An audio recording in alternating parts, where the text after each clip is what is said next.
Learn how to make a mermaid tail skirt perfect for a DIY costume or dress-ups.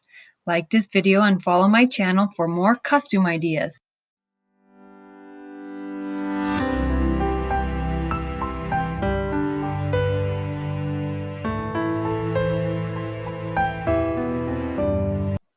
You will need 1 yard of scale printed fabric. It needs to stretch to work for this skirt. Measure yourself or your child around the hips, and this will be the width of the skirt. Measure to the knees for the upper point of the skirt and the mid-calf for the lower point of the skirt. For this gold skirt, I did the upper point in the front, and for the skirt I made previously that you just saw in the picture, I did the upper point in the back. The reason I have 1 point going up and 1 point going down is it does look like a mermaid tail, and your child or you need to be able to walk well, so you need the room of the skirt pointing upwards. You need that for walking movement. The shorter side of this rectangle is on the fold and the longer side is on the seam. Switch it if you want the lower point to be in the front of the skirt. Next, cut out the tulle, which will be the fin of the mermaid tail. I am cutting my tulle to be 18 inches tall because my gold skirt is a little bit shorter and my daughter is tall. You will have to measure from the upper point of the skirt down to the floor to get the right measurement for you or your child. Then cut 6 to 8 pieces of tulle so you have lots of layers of tulle that will become the fin of the skirt. Next, you need to lay out each layer of tulle in all flat so that you can line up all of the short sides to sew a side seam. So I'm just starting with a couple layers and then I add the others. I'm putting a short side on the left and a short side on the right, and then I'm layering another piece of tulle over it and matching up those short edges. And I do that. I used 6 layers of tulle, so I line up the sides of all of my layers of tulle and pin them together before I move it. And then I carefully brought my short edges from the left and laid them on top of my short edges on the right so that it would be one side seam with 12 layers of tulle, and I pinned those together to sew them.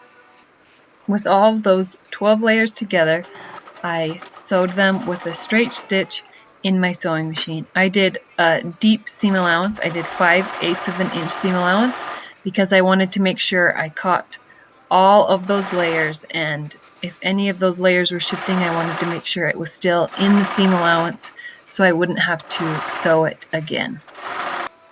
Next, you're going to sew your skirt together. So put your skirt right sides together and pin along that edge. My fabric was a little bit slippery, so I made sure to pin a lot so it would not shift as I was sewing. Since you are using a knit fabric, you need to use a stretch stitch or a serger. I decided to use a zigzag stitch, and I did a very wide zigzag stitch because I wanted it to be able to move well with my daughter as she ran and played. Next, you need to sew the elastic into a tube. I put the elastic around my daughter's waist to find the amount that would be comfortable for her, and then I overlap the edges about 1/4 of an inch and sew with a zigzag. I pinned the elastic to the top of the skirt at the waist, and I'm sewing it to the fabric with a zigzag stitch.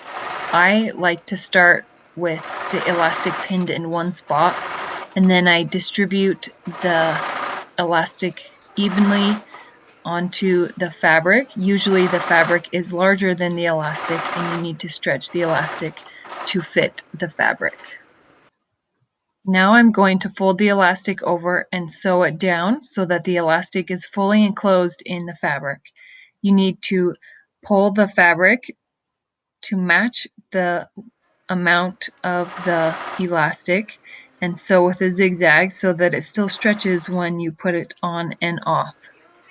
You see how I hold with my front hand and I hold with my back hand and I stretch it, but then I let the machine pull it through. I'm not pulling or pushing the elastic through the machine.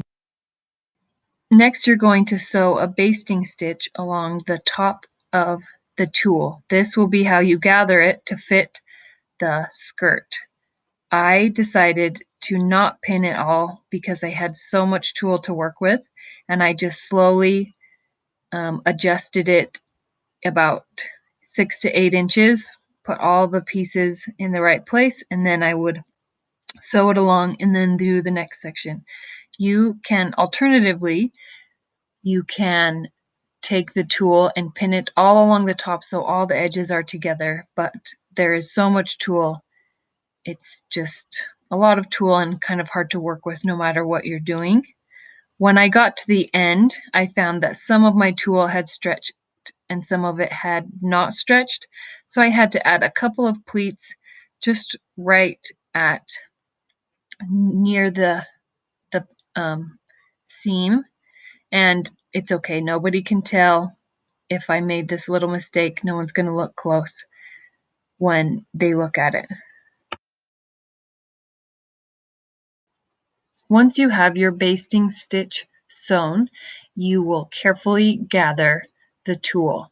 I decided to do just one thread of basting, which is not recommended and there is a chance of it breaking, but for the sake of time, I just did one row of basting stitches and I was very, very soft and careful while I pulled and gathered that fabric all the way around the tail part of the skirt. I was very, very careful so it would not break. If you want to not worry about it breaking, I recommend sewing 2 or 3 layers of basting and your gathering will look a little more even and better than mine does with only one row of basting. When you are gathering it, you pull on the bobbin thread and that is how you gather that fabric, and you just carefully go section by section until it's all gathered in. Now we're going to pin the tail part of the skirt to the scale part of the skirt. So I start by pinning the center back to the seam of the tail, and then I match up the opposite sides of both skirts, and then I do in half again and in half again until I have fully pinned the skirt and the tulle together. It's important that you distribute the tulle evenly around the skirt so that it looks even and it looks nice. And I like to use a lot of pins so that I can get those gathers in the right place and so that they look really good. Now you're going to sew the skirt to the tulle, and I used a wide zigzag for strength and movement because it's that skirt fabric is a knit fabric and you want it to stretch. And I recommend going slowly because there's so many gathers that you're dealing with and adjusting as it goes around. Especially if you're doing an adult skirt, there's just so much more tulle and fabric that you're working with, and you'll need a lot of space next to your sewing machine to hold all of that tulle. Now the skirt is done and you can check on it, see how it works. If you can put the skirt on and check to see the hem, you might need to trim part of the hem where the skirt comes down so that it's not so long. and it depends on the height of you or your child or whoever's going to wear it. But now you have a really fun mermaid tail skirt that is so fun to wear for Halloween or just plain dress ups.